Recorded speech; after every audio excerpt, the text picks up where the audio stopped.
I am live here with comedian, storyteller, public speaker trainer, Gert-Jan. He's a Dutch comedian, and I'm super excited to have you on the show, Gert-Jan. Let me know, how are things for a comedian, a storyteller like you in these strange times? Tell me, how are you doing? Um, Firstly, good morning, Asger. Thank you for having me on the show. Really nice to be here with you. I think it's pretty exciting as well because you putting me on a pedestal like a comedian. It was like I just once decided to do a comedy, and it's fun doing. I'll talk about it later. But in Holland, we are all isolated. We're all sitting in our houses. People are asked to stay home. Don't go shopping. Shops are closed. Barbers are closed. Look at my hair. I look like Ludwig van Beethoven in another few weeks, I think. But the weather is great. We had snow like 10 days ago, and now it's like sunny and 30 degrees warmer than it is like 10 days ago. Wow. It's great. Wow. Yeah. Crazy, huh? Great, Yeah, great. yeah. Awesome. Yeah. Anyway, good to have you on the show. And like we Thank were you. just talking before we were going live, for me, like the best speakers, they're comedians because I think you need so much creativity, you need so much timing, you need so much pauses. I mean, it's the hardest skill. How come you decided? I mean, I know you do other things than comedy, but how did you decide or find a passion for comedy? Tell me a little bit how you got into it and maybe where you are today with comedy. This is a fun story. I did a course in Amsterdam at the Mhm. university in documentary making, a 16-week course. And with a friend of mine, we made a small documentary in like 3 months, 4 months. When we were finished, there was a new a program, a pin to the wall, and a summer program, and one of them was a week of comedy. And my girlfriend, really shy, not wanting to stand in the spotlight, we decided both to take this course for 1 week. And me, I'm a guy. I really like being on stage. Give me a microphone, and I'll talk to people. But she is really, really shy, and but she took the course as well. And at the end of the week, she had her performance. She climbed on stage and had a full, what do you call it, venue of I think like the 250 people seeing her bit. Um, and ever since then, we have tried to perform wherever we could, small clubs, bigger clubs. And it's fun. It's fun making people laugh. So for me, it was like a natural way, but it's so much fun to do it. It's you get more engagement with the audience. People really enjoy it when they are made to laugh. So I always incorporate it in all of my presentations. Cool. Yeah. I mean, obviously, getting a laugh is one of the best things in the world. But for people that are just starting out, they might not necessarily get that many laughs when they start. How was your beginning in comedy? Did you just immediately do pretty well? Or did you have a lot of times where, like, oh boy, that was no laughs? And, tell me a little bit about your start. Okay, well, it's okay, first of all, you have to write it. I mean, Sure. people. But I do stand up, which is different from cabaret. Stand up is like you walk into a place, you grab a microphone, and you start talking to people like you just met them, like you were in a bar talking to your friends. But all comedy has been written out. Everything has been thought about. Everything has been planned. Everything a comedian say, unless of course he is interacting with somebody in the audience. But basically, everything has been written and thought about. So it's a technique, and this week you'll learn a lot about a technique. What is funny? What's not funny? How to make a joke? How to build it up? How to finish it? Your punchlines. So it's technique, and that is something you have to practice. And yeah, sometimes the audience doesn't laugh. It's not Hmm. the audience the audience to blame, but yourself. But a joke made today can be terrible tomorrow. It Hmm. happens. You die on stage, as they call it. Cool, awesome. We have Sundar Rai with us. I don't know if I'm pronouncing it right. He says hi. Hi, good to have you on the show. Sundar Rai, if you got any questions, comments, let us know down below.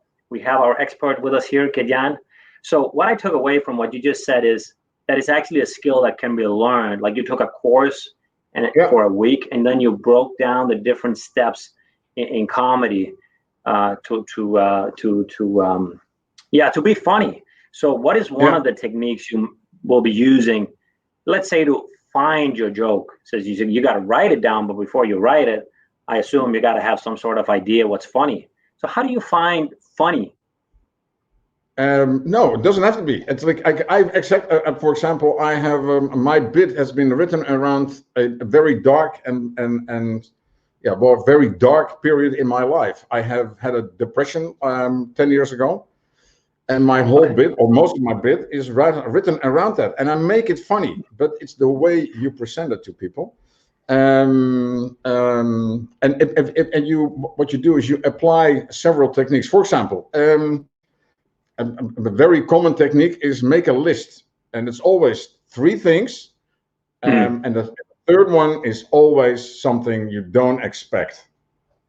So it's like, well, I'm just trying to figure something out for as a replacement for wine. I stopped drinking and I needed something to, what can I replace it with? So I thought of coffee, tea, vinegar. So it's and neither of them is okay, but it's like it's something unexpected. That's a technique. Okay, so basically listing, like, so that could be one thing where you say, okay, here's something, let me make a list, 10, 20 things, and then you can kind of sort it out. Always 3. Yeah, but you have like a Minetto list probably, don't you? Where you can have several things and you can pick out the funny, I guess. And we got my man, Asger Jensen, with us here. I know he's done a little bit of comedy too. He's my good friend, business partner. We do so much together, so it's awesome to have you with us, Asbjørn, here. And please leave a comment if you got any questions for Gert-Jan here, our Dutch comedian and storyteller. So make a list of things, and I guess you need a little bit of discipline, don't you? Because I mean, if you find the funny, do you write it down when you have it, or what's your process for keeping your jokes? Everybody has their own process. My girlfriend, for example, is really writing it down and is sitting down and putting it on a piece of paper. There is an app that you can actually put in some keywords if you just walk in and ideas come at unexpected moments, in the shower, as you know, or in the bathroom, or while walking. And when you don't have a piece of paper, there's an app, or you can either just put it in your voice recorder and just give the keywords and then just write it out later. And it's writing, rewriting, scraping. So there is a lot of and testing it. But now these days there is no way to test it because there are no theaters open. So it's like you have to bounce jokes up and down between the two of you. Yeah, well, you got your wife. You can try it on, and obviously, I know you make a video every week in Dutch. Unfortunately, I know you made one in English, but I'm eager to have you. For you.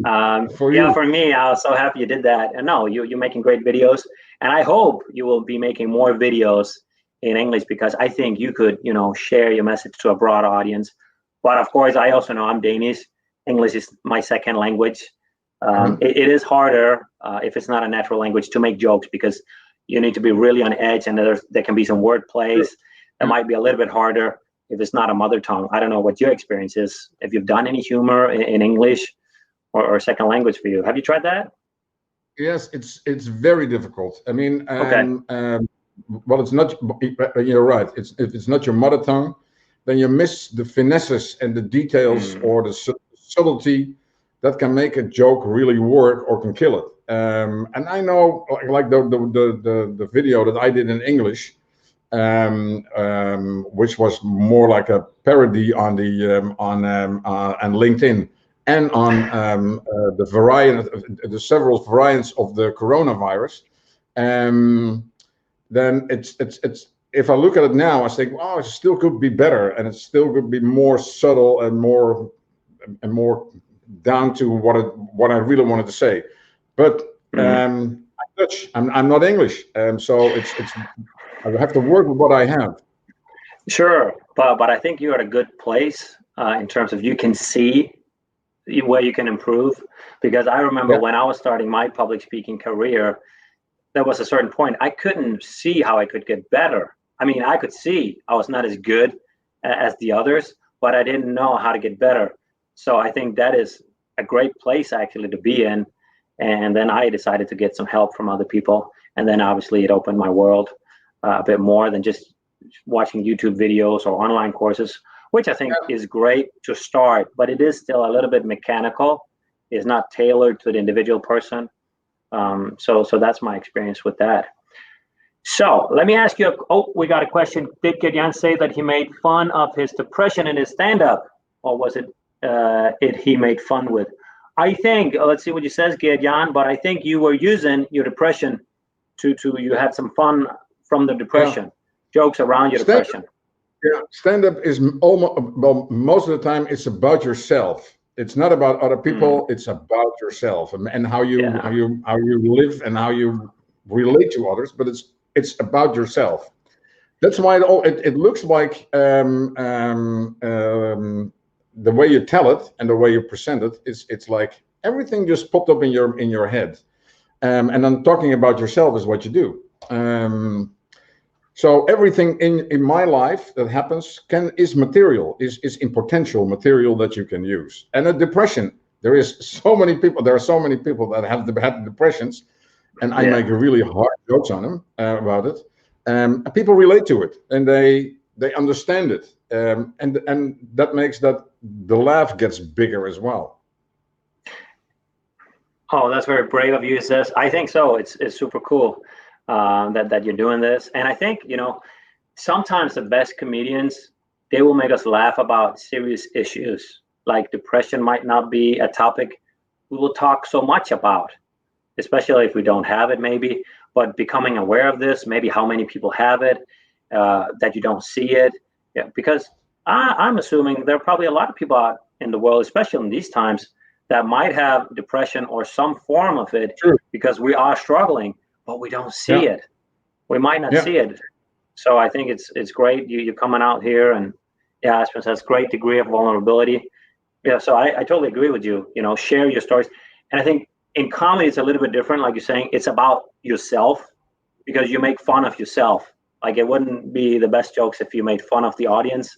I mean, you can probably poke fun of them every now and then, but I guess the majority of the time has to be on yourself, because otherwise, it's just not relatable. You don't connect with them. Whereas a story, maybe you want to take more of the audience perspective, where you think, okay, that could be potentially them in that story, or actually put them in the story. I don't know what's your experience with that, or your thoughts on this. If it's we're still talking about comedy, right? If it's comedy, so I'm saying comedy is about yourself, because you don't want to make too much fun of other people. You disconnect with them. Whereas if you tell a story, if they start heckling you, then you really have to kill them. That's what you have to do. If you don't respond to somebody shouting at you from the audience, you have to respond. And if they keep doing it, you have to kill them. That's So what's your experience? You've had some hecklers, I assume. What's your if somebody said, "Oh, this sucks, it's terrible," if I'm like, "Okay, go down, sit down," what would be your response to that? For instance, you can challenge them to step on stage as well, and show me what to do. I mean, that obviously. That's a good one. Otherwise, shut up. It depends. There's a few rules in comedy. You never go on stage where people are having dinner, because they paid attention to dinner, and I try to avoid places where people are loaded. I mean, that's well, it does happen, doesn't it? These small places. It does. But sometimes you have to deal with somebody in the moment. It's like if you're on top of your act, if you're on top of your bit, then your mind races like crazy, and then you're funny. You're so funny, you kill them. And sometimes it happens that they are funnier than you are, and you have to admit it. You say, "Sir, you are funnier than me. God bless," whatever, and admit that the other one at that moment has beat you. Well, that's a good one. That's a good one. Really give him the credit. And I guess it kind of takes out all the energy if you're just like disarming them, say, "Yeah, you are funnier than me." Yeah. At this moment. Yeah. At this moment. At that moment, yeah. I mean, we can all be funny at home in our couches, or on the backstage, but obviously Yeah. it's a way harder to go on stage. And I guess we've all sat and looked at a speaker or somebody doing comedy and thought, how difficult can this be? And then when we get up there, it's just like 1,000 times more difficult. Isn't that what your experience is? It's. I also thought when I started, well, how difficult can it be, as you just said. But then you realize that writing a joke and making, because it's all about the punch. I mean, and you need to the build up, the setup. You have to put in everything that the other one needs to know to understand the punch. Too much is waste, and the punch won't be a punch. But building it up, writing it down, so the other person, your audience, has just enough to know the punch without knowing what the punch is going to be. You have to surprise them. That's difficult. Yeah, that's cost a lot of time and a lot of rewriting and testing and timing and the way you say it. So there is more to it than just telling jokes. Yeah, there is. There really is. It's the room, it's the energy. I guess it also means a lot who was on the show before. I mean, if they're already warmed up and laughing, I guess it's easier to go on stage than if they're just totally cold. I don't know. Is that right? The MC. Yeah, well, you have the MC to warm up the audience. That is his job. That is to raise the energy, but also to bring the energy down when everybody is too pumped up. There are comedians that never want to play on the first spot. I don't really care about it. You can actually ask me on stage any moment that you want me to be there. So whether it's number 1 or number 5, or a last or in the middle, I don't care. I just come to play, and but the energy in the audience, that's really important as well. And a good MC, the master of ceremony, can play with that. He can help you to, because I have a very clean and low-paced bit. I mean, I'm not really pumping energy on stage. I'm just telling a story in a funny way, with punches, and pretty intense sometimes. But my energy is a lot more subtle than others I've seen. So if you're on an audience that has really high energy, the moment I come up, they're going to be disappointed because the way I talk is really in a slower pace. So the MC has to bring that down before me or for me. So that's something you would talk with him about before? Well, a good MC, if they know you, and they know your bit, know your act, then they know what to do. And sometimes it's just like you go with the flow and just, or you bring it down yourself. I've done MCing as well, so I can just, if I need, I can either bring it up, or can bring it down if I need to. If the audience is really like, now you gotta make me laugh, then you've got to do other things than just starting telling jokes. Then you really have to say, okay, I see that you're sitting there. We're all here to have fun. Why don't you relax? Just take off your arms and just stand up for a bit. And then we'll just do some exercises. And then we'll just go and loosen everybody a bit up. That's a great way to do it. I mean, you also kind of indirectly telling them, hey, this is a 2-part. You also got to be in it. Right? Yes, it definitely is. That's a great way to indirectly challenge them, I think. And the fun thing is, if you're holding the microphone, everybody does what you want them to do. It's also a place of power, which you have to use in the right way, of course. But a guy with a microphone telling you what to do, everybody, except for a single one of them, but most of the people will do what you ask them to do. So if you say, ladies and gentlemen, let's stand up for a while and let's loosen up those shoulders and move your head and do some things to loosen yourself up. You're here to have fun with me. Everybody will listen and do what you ask them to. It's a powerful place to be in. It really is. But I guess it's also, I mean, it's a power position. But have you tried, I'm sure you have tried, I guess every comedian that has done several sets have tried where things didn't work, where the jokes weren't coming through. Then I guess it's equally painful to be up there. What's your experience with not having people laugh? And I guess in the beginning, it's the hardest. I have seen. I know what it is when people don't laugh, and all you have to do is you have to tell yourself, okay, I have had performances where they did laugh on this joke. So it could be the audience, could be the venue, it could be the atmosphere, it could be anything, and you have to analyze why, but you don't have to run with it for the rest of your life. I mean, the next day you can have the same act in the same place, same time, and be hilarious. But you have to, there's many things you can control yourself, and that's one of them is your bits, your act, the jokes you're telling. They have to be good. If you don't know what you're doing, and you say, "Well, I just go stand on stage and I just start talking," fat chance that you won't be funny.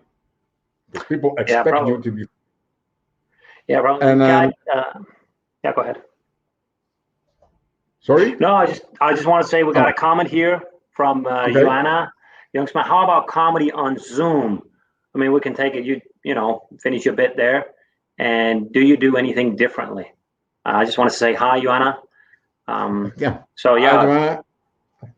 Hi, so you were just talking about, you know, dying on stage, not having the laughs, how to deal with that. I haven't performed in Zoom yet. I do a lot of Zoom sessions for people that want to network. And I'm funny with funny remarks, but I don't do actual stand-up comedy in Zoom. There is the trouble with Zoom is that if there's a latency between your joke and the audience responding, that by the time you start talking again, and then you finally get their laughs, which is terrible. And you want to interact with your audience. If anybody ever wants to go on stage and try and start telling jokes, one thing you must remember: if the audience start laughing, shut the fuck up. Don't start talking. Don't start talking. Shut the fuck up. Wait till the laugh has flooded you, then you go on. Don't talk while they are laughing. I guess that's why they come. They come to laugh, and if you're taking the laugh away, it's like doing negative work. It is, but it's like you don't want their compliment, because a laugh is a compliment. They think what you are doing is funny. So if you start telling a joke and they start laughing, even if it's not the joke, just shut the fuck up. Yeah, and that's the funny thing. Sometimes we'll be surprised what's funny. And I mean, I'm not a comedian, but I do obviously go out and present. And I got a few jokes incorporated. I wouldn't say jokes, but more like funny things. And it's just surprising how it's different from every place when they laugh and not. You know, there are places where like, it's a 70% chance they will laugh here, 30% here, but it changes all the time. But basically what you're saying is it's really hard to make comedy in a camera live because the interaction is different. And I mean, even now that we're talking, there's a little bit delay, like me jumping in, right? It's like when you were talking, is it slightly unnatural? Because even just like a microsecond, it delays it a little bit. So, but my own experience with this is if I've been out and seen somebody do comedy, and I thought they were just hilarious, I really, really laughed, and I come home and see them on TV, it's like, they're okay. You know, it's kind of like it takes 50% away from the fun because you're not in the venue. Right. So even that also makes it harder. Yeah. Yeah. True. Yeah. Yeah. But there are comedians that I know that are now doing Zoom sessions. There's a club in Utrecht that has a Zoom comedy, and you can just sit at home and enjoy them. But yeah, it's different from being there and feeling the energy, knowing what's going. People around you are laughing. Because how often do you laugh at yourself at the television as loud as while you're in a venue? You don't. I mean, you sit there, you smile. It's not funny. But Yeah. I guess that's why they have this canned laugh on the sitcoms, just to get people laughing, kind of get in the mood. Because otherwise, why should they do it? And we got Dr. ML. Hi, everyone. Good to have you with us. Dr. ML, if you got any questions, comedy is here to expert comedian, Gert-Jan, let us know. Or things related to storytelling, public speaking. I mean, we've covered a lot of great stuff already.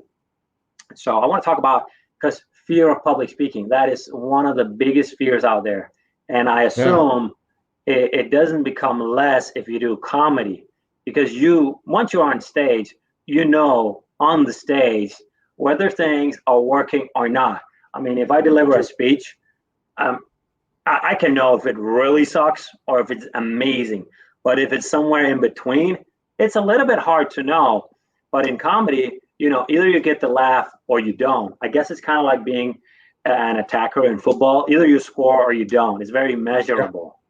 So how is that fear for you? Is it different if you go out and do public speaker training, or maybe a more storytelling thing, or comedy? Was really he's funny or he's not funny? If you do comedy and you climb on stage and you're going to do your act, then you have to score. You know that people expect you to be funny and tell jokes, because that's what it basically is. It's telling jokes about yourself and just give them a good time. On public speaking, people also expect something from you. They want to be trained, or they want to be enlightened. They want to be whatever. They're also expecting something from you. That's why they are there. They're sitting there. They're waiting for you to deliver something, which is also exciting thought. At least for me, it is, because you hope that at the end of your presentation or the morning, people come to you and say, "Thank you very much. That was a really good of you," or "I've learned something," or for that. And if they don't, you have the same result as wasn't good enough, or was it, what should I improve? Or so if you expect, no, you have to, with comedy and other presentations, you have to think of the audience. It's not about me. I like doing it, but it's not about me. It's about the audience. They are there because they expect something from you. And you said something about the fear of speaking. I just give me a stage and a microphone and an audience, and I have the ideal combination. I'll talk about anything if I have to. So I don't have that. I don't have the fear of speaking. I just really enjoy it. But I can understand that if you do this not as a regularly or every once in a while, it can be really frightening. I know artists, people that 5-10 seconds before they have to go on stage still need to use the bathroom because they're so frightened, which is it happens. But I think you can control it by knowing your bit. Know your stuff. So really practicing, you say at home. Don't make it too long. Don't make it too long. It's like people don't make it too long. Like I have a list of jokes, but if you have a presentation, don't start with presentations that take like 30 minutes. Like 10 minutes talking is already a long time for most people. And 5 minutes, you can do it in 5 minutes. It's so true. I remember when I started out in a club called Toastmasters, which is actually a great place to start. And there you would typically do a speech 5 to 7 minutes. And I would have to practice quite a lot to do a speech of 5 to 7 minutes. Whereas today, if somebody asked me, can you do a seminar an hour? I'm like, oh, an hour is not that much, really. Can I really deliver something in an hour of pretty good value? So now it's like an hour is like almost nothing. Like it becomes more comfortable to do 2, maybe even 3 hours because you have more time. But I guess, like you're saying, follow your advice and just start small, because 5 minutes is easier than an hour. Yeah. And right. I guess that's also up in my head, thinking that an hour is too little. I mean, we just got to tailor it to that time and find some good points and stories in that time. Pretty long. An hour talking, that's pretty long. Yeah. But if you're doing a seminar where you maybe even want to have an exercise in, and it's usually I try to avoid just me talking, because I also want to engage the audience. And what I see a lot of times is the training where you really learn is when you do it. Because what I usually say, you can learn the theory of storytelling and public speaking in a day. You go watch some YouTube videos, read a couple of books, but you can take a lifetime to master it, right? And that is through the practice, applying it. So I think that's incredibly important. Yeah. So for people who want to be more funny, what are your other techniques? You said make a list of things and then find the funny. What are some other techniques you use? Because I think we need more humor. We need more comedy. Also, just corporate presentations that tend to be so incredibly boring, especially if it's a PowerPoint with loads of text. What is some of your favorite methods beside the list thing to generate fun stuff? Well, I'm not really fond of PowerPoint presentations either, but sometimes you really need them to support your story. But then just make a couple of slides. There's one thing before I talk to you about other techniques. There's a few things that I would advise not to do ever, and it's the same as I say to people on LinkedIn. Never start opening the presentation with your name. I mean, you'd be amazed how many presenters climb on stage and they start introducing themselves. If it's a good program, everybody knows who the speakers are, and if they have real interest in you, they have looked you up and they have figured some things about you out. So you don't need to do, hello, my name is Gert-Jan Van Buseck, and I'm here to talk to you today about comedy and storytelling. This is something that people know when they come to your presentation. It's a waste of time too. Start with something really powerful. Say something out of the ordinary. Say something that will grab their attention. If you want to, you can use some techniques of comedy. Like you can say something which is exaggerating, which is a technique in comedy. Blow things out of proportion. You can act like a type. I wear a yellow raincoat and boxing gloves if I do, which I take off during my presentation, and people are just looking at me and say, "What the hell is this guy doing? Where is he going with this?"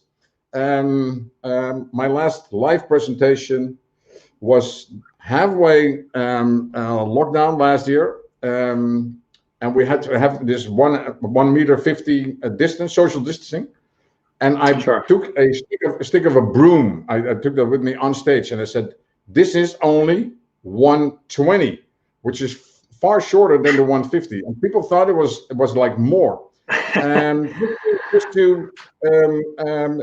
to grab their attention and make it more lively than just saying, "Well, you don't really have to keep 1.50 meter from each other."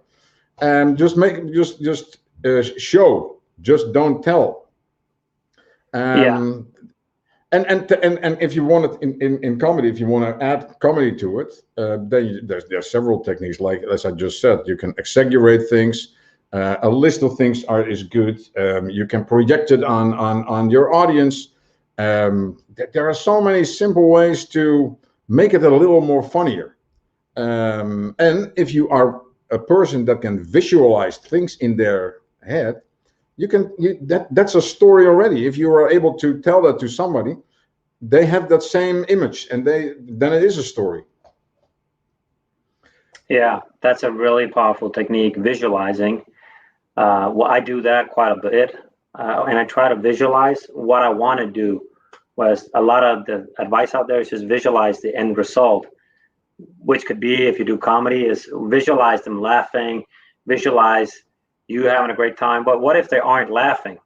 You can visualize acting out your act, saying it how you want. You can visualize yourself smiling and doing the process like you want. But visualizing the audience laugh is good, I guess, but it's not in your control.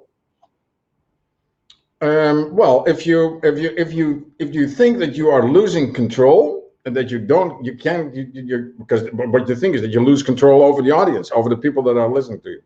The best thing you can do, and I think the only thing you can do actually, engage with them.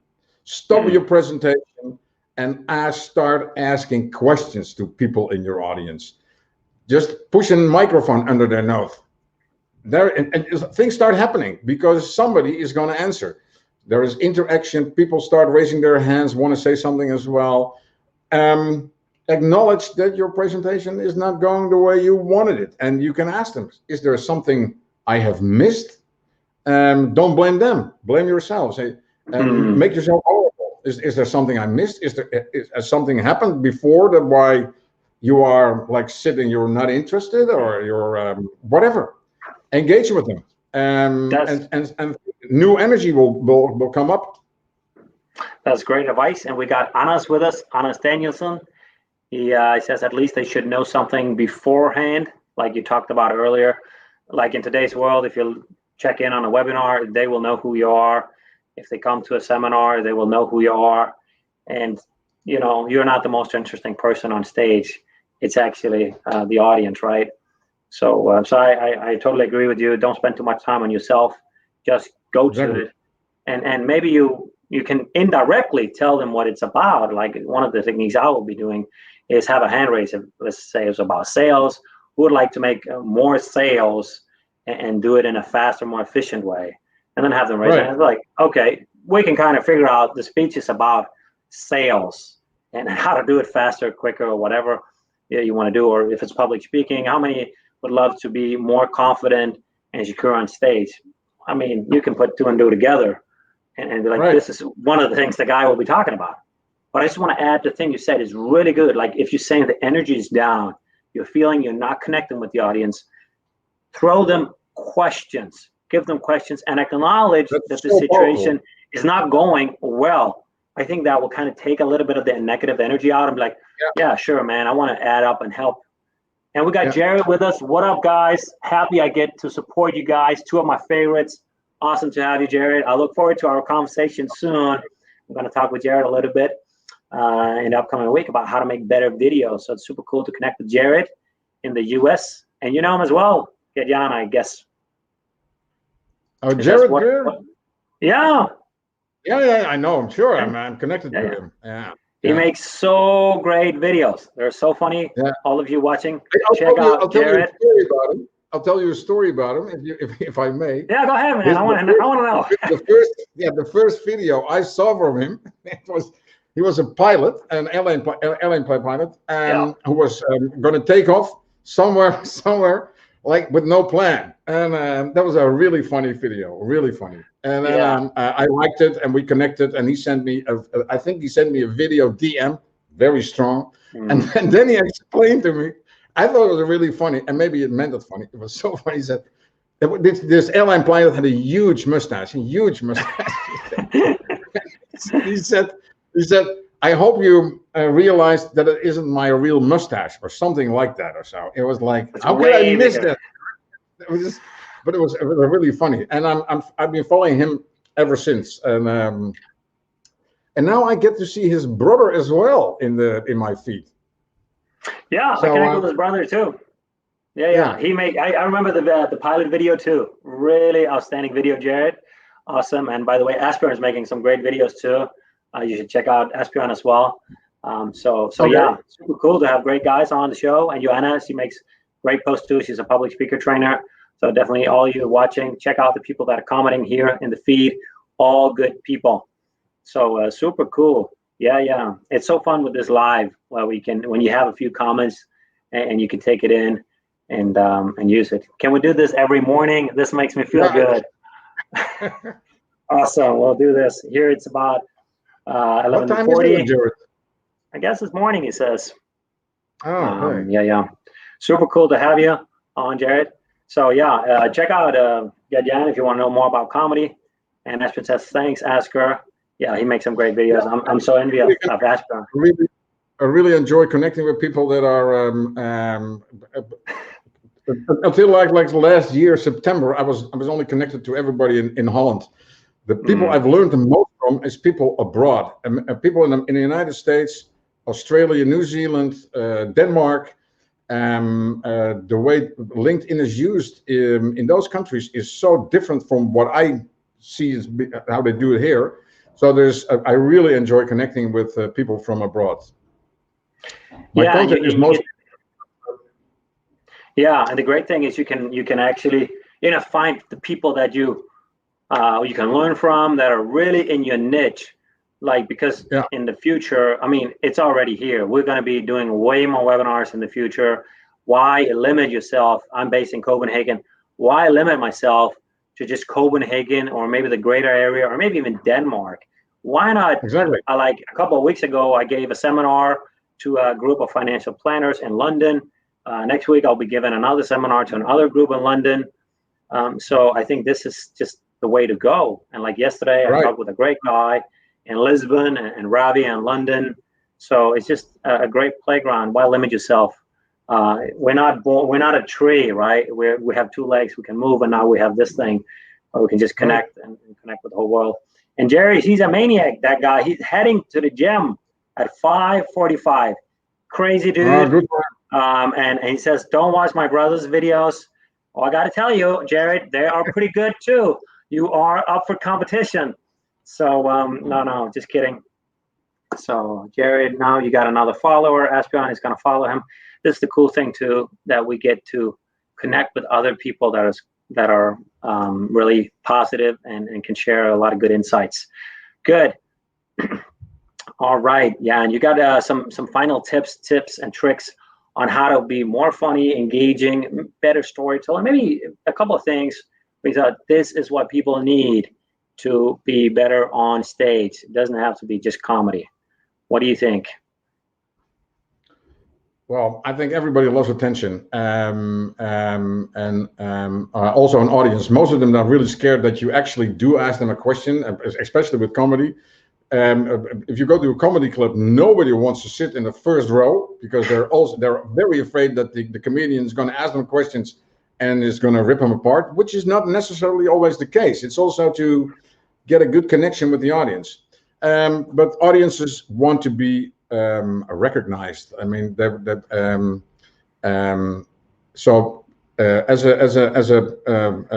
presenter, doing a speech or a workshop, you have to, and I think that's one of the basics, that you really have to care about the people that you are talking to. Even if you've done it like 20 or 30 or 50 or maybe 100 times, for them it's new. For them it's the first time. For them it's like a new experience. And your enthusiasm and energy and your whatever to do this should be like the first time for you as well, for them as well. Yeah, you're so right about that. And it's a good point you're making. Once we know the thing and we've become good at it, it's so hard to imagine other people would have a hard time doing this. Because, for instance, I've been teaching in high schools for a few years. I was teaching chemistry in high school, and I was wondering, how could this ever be complicated for a student? I thought, for me, it was the easiest thing. And then I reminded myself, hey, Asger, do you remember back when you were in high school? Was it super easy for you? Did you understand everything? No, I didn't. I was like an average student doing okay, but I had to work to get just decent. And I thought, you know what? They're the same. So it's not easy for them. And we have to recognize that. But for some reason, it becomes so incredibly hard to imagine that it could be complicated for another person. At least that's my experience. So we really have to try to put ourselves in that shoe and remind ourselves, back when we were at that place at that time. Right. And then we can help them, because we just come there and better ourselves and say, it's actually not very hard. You just got to do this and this. Yeah. I had a presentation on networking. I was doing a workshop on networking live still in, I think it was September, October 2019. The first group they gave me was like 100 people. And I thought, 100 people? I was really scared. Well, not really scared, but I was wondering, how am I going to do this? 100 people? And how interesting is my workshop going to be for them? I mean, what I'm telling them is really simple. And I mean, everybody should know this. I was really surprised, Asger, to find out that how many people did not know how to connect with somebody else. Just have a conversation. And everybody at the end of that my morning, everybody was so happy and so enthusiastic, and I really had the feeling I had helped them. While at first I thought, how difficult can it be? And that was an eye-opener for me. And I take that with me every time I do the same presentation, same workshop. I say to myself, there's new people here, and they all face the same problem. I have to give them, again, my best, my energy, the way the things they could do the things, and help them. And it's ever since, it's like people are grateful, and I'm still surprised. Yeah, but that's the best thing, when you get feedback and they tell you this was valuable. Like I had a person I was training, and she had to get help just how do you move on stage. Like she was moving a little bit strange with, crossing her legs. I was like, you just walk like when you walk on the street, and then you stop, and then you face the audience. Like you don't have to do any weird walking, like sideways walking. Just walk on. And then next time she came to the club Toastmasters, people were like, wow, you're much better. I told her, eye contact, you look them in the eyes. That you look at that white, so you see a little bit of, how do I have good eye? You look them in the eyes, and then you find another one, you change a little bit, and it's okay if your eyes every now and then go off somewhere else, because you connect with your own ideas, your thoughts, but you want to look at people's eyes. And like those two things, for me, was the simplest thing in the world. Just really made a big difference for her. So we got Anders here. Before we kind of wrapping up things, tip for online presentations. Start your presentation before you officially started, so you can get used to talking to a camera and warm up.